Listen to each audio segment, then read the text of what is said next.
Husband کی زیادتی ہو تو ایک دوسرے پہ ایسے ایسے الٹے سیدھے الزام لگاتے ہیں، یہاں یہ سب جھوٹی گواہی میں آئے گا۔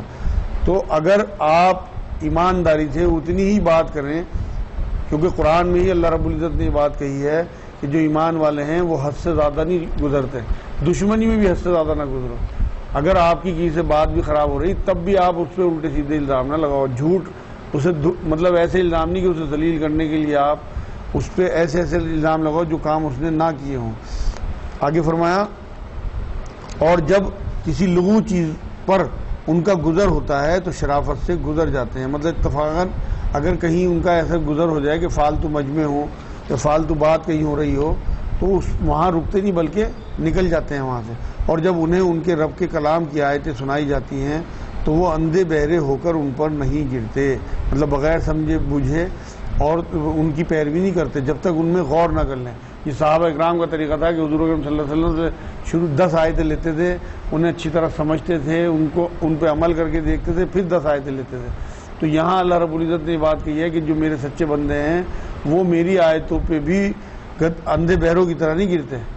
ایسے لوگ جو صرف اور صرف تلاوت میں مشغول ہیں، ثواب تو انہیں ملے گا، مگر اللہ کی نظر میں وہ اندھے اور بہرے ہیں، کیونکہ نہ تو اس میں غور و فکر کرتے ہیں، کیونکہ جو دیکھنے والا آدمی ہوگا وہی غور و فکر کر سکتا ہے چیزوں میں۔ اللہ کی نشانیاں جو پھیلی ہوئی ہیں پوری کائنات میں، انہیں بھی آیت ہی کہا اللہ نے، اور یہاں پہ بھی آیت ہی کہا کہ میرے کلام کی آیتیں جو سنائی جاتی ہیں ان پہ اندھے بہروں کی طرح نہیں گرتے، مطلب غور لگا کے سنتے ہیں اور ان میں دھیان کر کے، ان میں غور و فکر کر کے ان میں سے اللہ رب العزت کی کاریگری اور اس کی نشانی نکال کے شکر بجا لاتے ہیں، توجہ سے سنتے ہیں، عمل کرتے ہیں اس پہ۔ آج تو ہمارا حال یہ ہے کہ قرآن پڑھتے ہی نہیں، جو پڑھتے ہیں وہ سمجھتے نہیں، جو سمجھتے ہیں وہ عمل نہیں کرتے، غور سے کیا سنیں گے۔ اور یہ دعا کرتے ہیں کہ اے ہمارے پروردگار تو ہمیں ہماری بیوی اور اولاد سے آنکھوں کی ٹھنڈک عطا فرما، مطلب اپنا اور ہمارا فرما بردار بنا ہماری اولاد کو۔ اللہ رب العزت نے قرآن میں مرد کو قوام کہا، تو قوام جو ہوتا ہے وہ ایک حساب سے نگران ہے، کہ اپنی پورے جو فیملی ہے اس کا نگران۔ اللہ سے یہ دعا کرے کہ اللہ مجھے بھی اور میری فیملی کو بھی فرما بردار بنا اپنا۔ یہ دعا کرتے ہیں کہ اے ہمارے پروردگار تو ہمیں ہماری بیویوں اور اولاد سے آنکھوں کی ٹھنڈک عطا فرما اور ہمیں پرہیزگاروں کا پیشوا بنا، مطلب خیر میں پیروی کریں وہ ہماری۔ ہر شخص اپنے گھر کا امام ہے، اور جن کے ہم امام ہیں جو ہمارے پیچھے آئیں گے انہیں پرہیزگار بنانے کا اللہ رب العزت سے یہ دعا بھی ہے۔ ایک منتظم ہونے کے لیے تمام گھر کے مردوں کو اپنے نیچے کے لوگوں کے لیے اللہ سے دعا کرنی چاہیے کہ اللہ ہمیں امام بنا ان متقیوں کا، جب یہ متقی ہوں گے تبھی آپ متقیوں کے امام کہلائیں گے۔ یہ دعا سورہ فرقان کی 74 نمبر آیت ہے، یہ بہت مشہور دعا ہے۔ میں نے کئی بزرگوں سے جب بھی اپنے بچوں کے لیے کوئی دعا پوچھی تو یہ دعا سب نے ضرور بتائی، اور دعائیں بتائیں، یہ ضرور بتائی ساتھ میں، تو اسے آپ لوگ رٹ لیں اور اسے اپنے بچوں کے لیے، اپنے گھر والوں کے لیے دعا کرا کریں اللہ رب العزت سے۔ آگے فرمایا یہی وہ لوگ ہیں جنہیں ان کے صبر کے بدلے جنت کے بلند و بالا خانے دیے جائیں گے، جہاں انہیں دعا سلام پہنچایا جائے گا، مطلب اس طرح سے ان کا استقبال ہوگا دعاؤں سے اور سلام کے ساتھ جنت میں۔ جو لوگ یہ سارے کام کرتے ہوئے پہنچیں گے اس میں یہ ہمیشہ رہیں گے، اور وہ بہت ہی اچھی جگہ اور عمدہ مقام ہے۔ مطلب جنت کا معاملہ ایسا ہے کہ وہاں کبھی کوئی بور نہیں ہوگا، ہمیشہ رہنے کے لیے بھی، تھوڑی دیر رہنے کے لیے بھی۔ ویسے تو دوزخ کے لیے تو یہ بات آتی ہے کہ اللہ نے قرآن میں یہ بات کہی ہے کئی جگہ کہ جو لوگ دوزخ میں جائیں گے، آگے روک دیا، کئی جگہ یہ کہا ہے کہ جو لوگ دوزخ میں جائیں گے وہ نکالے نہیں جائیں گے، مطلب ابداً ہمیشہ کی انہیں دوزخ ہوگی۔ لیکن جنت کے لیے کبھی ایک بار بھی نہ تو کوئی حدیث پاک ہے حضور اکرم صلی اللہ علیہ وسلم کی، نہ قرآن کی آیت کہ جو جنت میں چلا گیا اسے نکالا جائے گا دوبارہ۔ ایک بار جس کے لیے جنت کا فیصلہ ہو گیا وہ کنفرم ہے، ہمیشہ وہی۔ تو یہاں وہی بات کہی ہے کہ اس میں یہ ہمیشہ رہیں گے، جنت کا جس کے لیے فیصلہ ہو گیا وہ ہمیشہ اسی میں رہے گا۔ وہ بہت ہی اچھی جگہ اور عمدہ جگہ ہے، عمدہ مقام ہے ہمیشہ رہنے کے لیے۔ جیسے ہم کہیں اگر کشمیر ہو، سوئٹزرلینڈ ہو، وہاں ہم بور ہو جاتے ہیں رہتے رہتے، ایک ٹائم ایسا آتا ہے کہ ہم چاہتے ہیں یار یہاں سے نکلیں، لیکن جنت میں ایسی اللہ کی طرف سے رحمتیں اور برکتیں ہوں گی کہ وہاں کبھی کوئی بور نہیں ہوگا، نہ کوئی لوٹنے کی سوچے گا وہاں سے۔ آگے فرمایا کہہ دیجئے اگر تمہاری دعا التجا پکارنا نہ ہوتی تو میرا رب تمہارے متعلق پرواہ نہ کرتا، مطلب ان سب معاملوں میں نہ اللہ کو تم سے کوئی غرض ہے، اور جو بھی میں تمہیں بات بتا رہا ہوں اللہ کے رسول صلی اللہ علیہ وسلم کے ذریعے بات ہم تک پہنچائی اللہ نے، کہ جو بھی بات اللہ کے رسول ہم تک پہنچا رہے وہ اللہ رب العزت کے اس مقصد کے تحت کہ اللہ نے تخلیق فرمایا انسان کو عبادت کے لیے، تو وہ جو لوگ عبادت کرتے ہوئے اللہ کے پاس پہنچیں گے بندگی کرتے ہوئے، ان لوگوں کو اللہ اس کا انعام دے گا، کیونکہ اللہ کا اس دنیا کو بنانے کا مقصد، انسان اور جن کو بنانے کا مقصد قرآن میں جو بیان ہوا ہے وہ عبادت ہے، کہ میں نے انسان اور جنوں کو اپنی عبادت کے لیے، اپنی بندگی کے لیے پیدا کیا۔ تو اگر یہ مقصد اللہ کی پیش نظر نہ ہوتا تو اللہ رب العزت کو ہم سے کوئی فائدہ نقصان نہیں ہے، خدا نہ خواستہ۔ ساری دنیا لوگ منع کرتے ہیں کہ اللہ نہیں ہے، تب بھی اللہ اتنا ہی بڑا ہے، سارے ماننے لگے تب بھی اللہ اتنا ہی بڑا ہے۔ یہاں فرمایا اگر تمہاری دعا التجا پکارنا نہ ہوتی تو میرا رب تمہارے متعلق پرواہ نہ کرتا، تم تو جھٹلا چکے، اب ان قریب اس کی سزا تمہیں چمٹ جانے والی ہے۔ مطلب جو لوگ کافر ہوئے، جنہوں نے شرک کیا، جنہوں نے اللہ کا کہنا نہیں مانا، وہ انہیں یہ بات کہی جا رہی کہ تم جھٹلا چکے، تم اس مقصد میں پورے نہیں اترے جو اللہ رب العزت کا مقصد تھا کریشن کا، اس لیے اب تم ہمیشہ کے لیے دوزخ میں جاؤ گے۔ اسے آپ بالکل اسی طرح سے سمجھیں کہ کوئی فیکٹری اگر کوئی پروڈکٹ بناتی ہے اور کسی مقصد کے تحت بناتی ہے، وہ پروڈکٹ اگر اس کا مقصد پورا نہ کرے یا خراب بن جائے تو اسے اسکریپ میں ڈال دیا جاتا ہے۔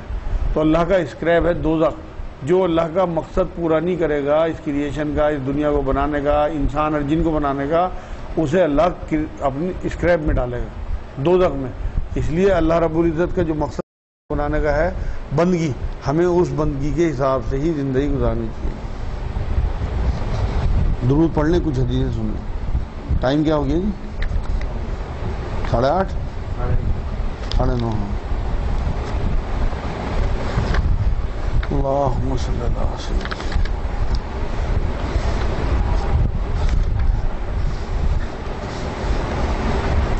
حضرت عائشہ رضی اللہ تعالیٰ عنہ سے روایت ہے کہ رسول اللہ صلی اللہ علیہ وسلم نے فرمایا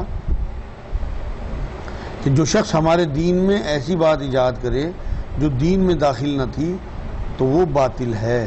صحیح بخاری صحیح مسلم کی حدیث پاک ہے۔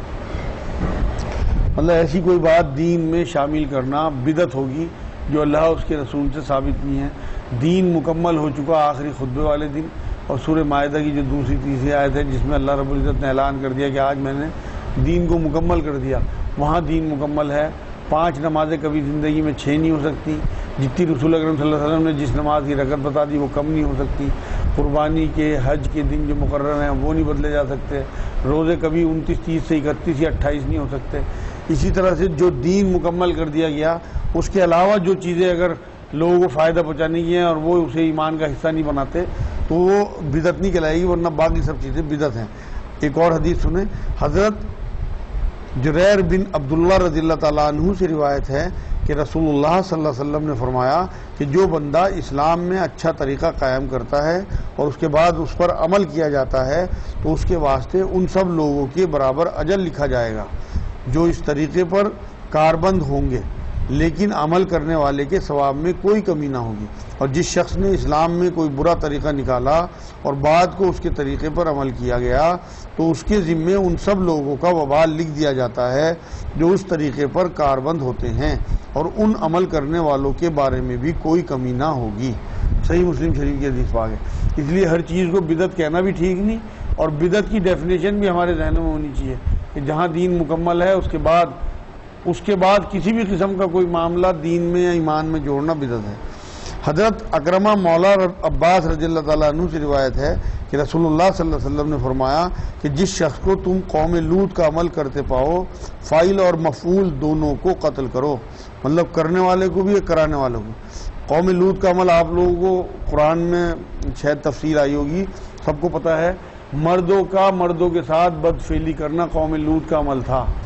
لیکن میں نے بہت سارے لوگوں سے، بلکہ بزرگوں کی زبان سے بھی اسے لطاوت کہا اس عمل کو، بہت سے لوگوں نے۔ یہ بہت بڑا گناہ ہے کہ کسی نبی کے نام سے کسی بد عمل کو جوڑ دینا۔ قوم لوط کا عمل تو یہ کہا جا سکتا ہے، لیکن لوط علیہ السلام کے نام سے اس عمل کو جوڑنا یہ عذاب کی بات ہے، عذاب کی۔ لطاوت میں نے سنا ہے لوگوں کے منہ سے اس عمل کو، جبکہ یہ قوم لوط کا عمل تھا، لوط علیہ السلام سے کوئی تعلق نہیں تھا اس کا۔ انہوں نے تو بلکہ اپنی قوم کو اللہ رب العزت سے دعا کی تھی کہ اللہ میرا پنڈ چھڑا۔ انہوں نے تو اس عمل کو بند کرانے کے لیے اپنی بیٹی تک پیش کی کہ میری بیٹیاں قرآن میں ذکر ہے کہ ان سے تم نکاح کر لو۔ اور آج ہم جس ملک میں رہتے ہیں یہاں قانون بنانے کی کوشش کی جا رہی ہے، جہاں جہاں اللہ کا قانون نہیں ہے وہاں اس بدفعلی کے لیے قانون لانے کی کوشش کی جا رہی ہے۔ ویسٹرن میں تو بہت سارے ملکوں میں یہ قانون بن چکا کہ عورت کی شادی عورت سے اور مرد کی شادی مرد سے کی جا سکتی ہے۔ یہ بہت بڑے عذاب کی بات ہے۔ اسی لیے جو اللہ کے قانون کی جد و جہد کی بات کہی جاتی ہے وہ اسی لیے ہے کہ ایسا نہ ہو کہ جو اللہ کی طرف سے بڑے حکم ہیں ان کی طرف لوگوں کا دھیان نہ ہو، اور ہم جس ملک میں رہ رہے ہیں ہمارے ووٹ سے ہی یہ لوگ وہاں پارلیمنٹ میں پہنچتے ہیں اور پھر اس طرح کے قانون بناتے ہیں، جو بہت بڑے عذاب کی اور گناہ کی بات ہے۔ حضرت ابو ہریرہ رضی اللہ تعالیٰ عنہ سے روایت ہے کہ رسول اللہ صلی اللہ علیہ وسلم نے فرمایا کہ بدگمانی سے بچو، کیونکہ بدگمانی سب سے جھوٹی بات ہے۔ صحیح بخاری صحیح مسلم کی حدیث پاک ہے۔ حضرت ابن عباس رضی اللہ تعالیٰ عنہ سے روایت ہے کہ رسول اللہ صلی اللہ علیہ وسلم ایک بدو کی عیادت کے لیے تشریف لے گئے۔ عادت شریف تھی کہ جب کسی بیمار کی عیادت فرماتے تو کہتے کہ کوئی گھبرانے کی بات نہیں، انشاءاللہ یہ بیماری گناہوں سے پاک کر دے گی۔ اس بدو سے بھی آپ صلی اللہ علیہ وسلم نے یوں ہی فرمایا۔ وہ کہنے لگا کہ آپ صلی اللہ علیہ وسلم کہتے ہیں کہ فکر نہیں، مگر ایسا ہرگز نہیں ہے، یہاں تو یہ حال ہے کہ بخار ایک پیر فرتوت میں جوش مار رہا اور قبر میں لے جا کر ہی چھوڑے گا۔ اس کے یہ جاہلانہ بات سن کر آپ صلی اللہ علیہ وسلم نے فرمایا اچھا تو ایسا ہی ہوگا۔ صحیح بخاری کی حدیث پاک ہے۔ مطلب اگر آپ کے سامنے کوئی آپ کی عیادت کو آتا ہے اور وہ اچھے کلمے بیان کرتا ہے، اللہ سے اچھی دعا والی بات کرتا ہے، تو اسے دلی دل میں ایکسیپٹ کریں۔ یہ نہ ہو کہ اپنی ہائے توبہ مچانے لگیں۔ یہاں اللہ کے رسول صلی اللہ علیہ وسلم نے اس کی اس بات کی تصدیق کر دی اور وہ اس کا حشر بھی وہی ہوا ہوگا۔ حضرت نواز بن سمعان رضی اللہ تعالیٰ عنہ سے روایت ہے کہ رسول اللہ صلی اللہ علیہ وسلم نے فرمایا کہ نیکی صرف اچھے اخلاق کا نام ہے اور گناہ بدی کی علامت یہ ہے کہ وہ بات تمہارے دل میں کھٹکتی رہے اور تمہیں یہ پسند نہ ہو کہ لوگوں کو اس کی خبر ہو۔ صحیح مسلم کی حدیث پاک ہے۔ مطلب یہ ہے یہاں کہ جو لوگ نمازیں بھی پڑھ رہے، روزے بھی رکھ رہے، تمام تر نیک کام کر رہے ہیں، ان کے اخلاق اچھے نہیں ہیں، تو آپ یقین کرو کہ اللہ کے رسول صلی اللہ علیہ وسلم کی اس حدیث پاک کے حساب سے ان کے عمل قبول نہیں ہوں گے۔ کیونکہ ایک اور بار حضور اکرم صلی اللہ علیہ وسلم نے بات فرمائی تھی کہ جن کے اخلاق اچھے نہیں وہ ہم میں سے نہیں۔ تو اس لیے نرم گفتاری، لوگوں کی بات سننا، غصہ نہ کرنا، لوگوں کو برداشت کرنا، درگزر کرنا، یہ جو ہے یہ اچھے اخلاق میں آتا ہے۔ آگے جو فرمایا کہ گناہ یعنی بدی کی علامت یہ ہے کہ وہ بات تمہارے دل میں کھٹکتی ہو، کہ کوئی کام آپ کر رہے ہیں اور وہ آپ کو اندر ہی اندر آپ کو پریشان کر رہا ہے یا دل میں کھٹک رہی، تو وہ بھی گناہ ہے۔ اس کا مطلب آپ لوگوں سے اس بات کو چھپانا چاہتے ہو۔ آگے یہ فرما دیا حضور نے، اور تمہیں پسند نہ ہو کہ لوگوں کو اس کی خبر ہو۔ آپ کوئی ایسا کام کر رہے ہیں کہ جو لوگوں کو پتہ نہیں ہے، آپ کر رہے ہیں نیکی کے طور پہ، لیکن اس آپ کے اندر کھٹک ہے کہ میں کیا کر رہا، تو وہ بھی گناہ کی طرف لے جائے گی آپ کو۔ اور جس کام کو آپ یہ سوچو کہ لوگوں کو خبر نہ ہو جائے وہ بھی گناہ ہی ہے۔ باقی انشاءاللہ اگلے ہفتے پڑھ دیں گے۔ کسی کے ذہن میں جو سوال ہوں کر لیں بھائی، پچھلی بار بھی سوال نہیں ہو پائے تھے۔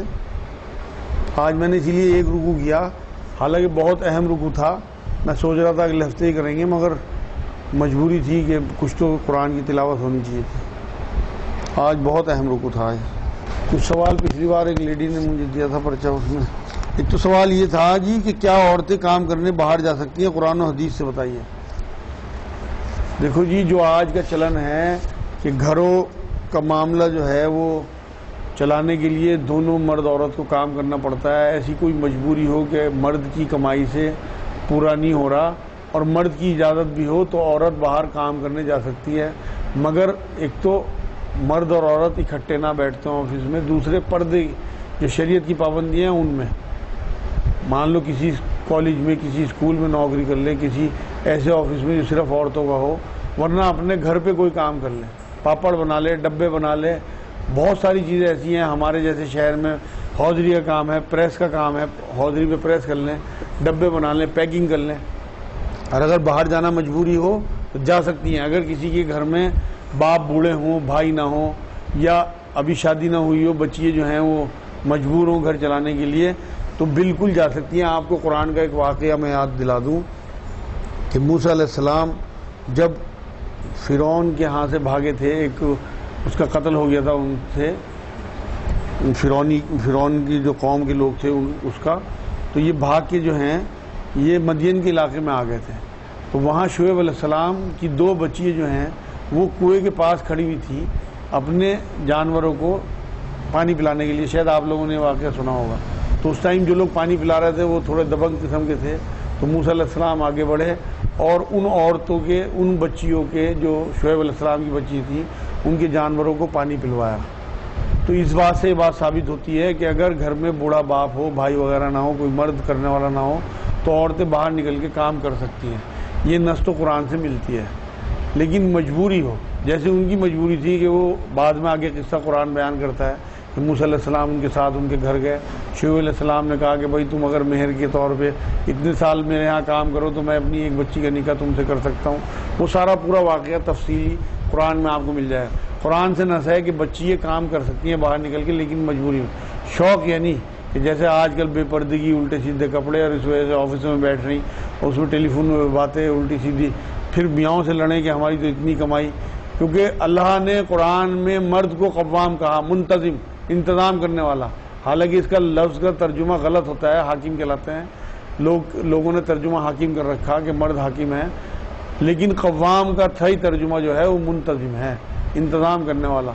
تو جب اللہ نے مرد کو انتظام کرنے والا بنا دیا، اگر اس کی کمائی سفیشینٹ ہے اور وہ گھر چلا سکتا ہو، تو کسی عورت کو گھر سے نہیں نکلنا چاہیے کام کرنے کے لیے. اور کسی کے ذہن میں کوئی سوال ہے تو پوچھ.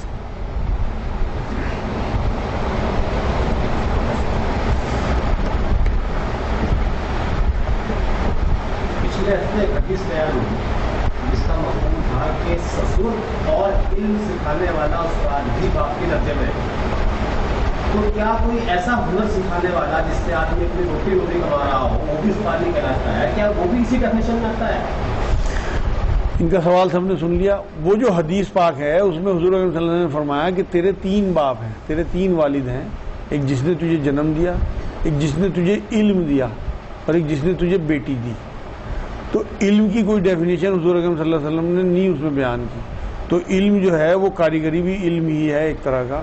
جو آپ کو کوئی استاد آپ کو لکڑی کا کام، یا آپ کو ٹائپنگ کا کام، یا آپ کو کوئی بھی ایسی آپ کی ایکٹیویٹی جس سے آپ کا اللہ کرے گھر چل گیا ہو، بالکل استاد کے درجے میں آئے گا اور والد کے درجے میں آئے گا. آپ کو اس کا ویسے ہی احترام کرنا چاہیے جیسے اپنے باپ کا.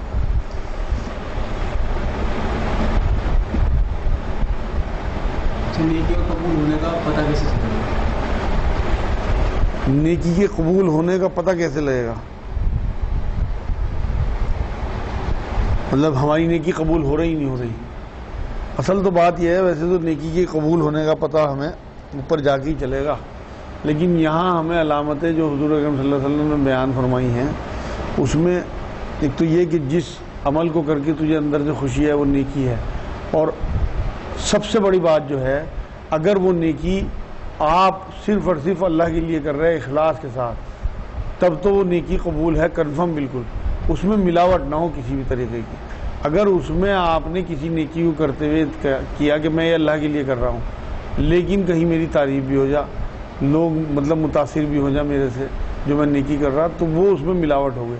اب ملاوٹ کسی بھی قسم کی اللہ کو پسند نہیں ہے، چاہے تو وہ شرک کی شکل میں ہو.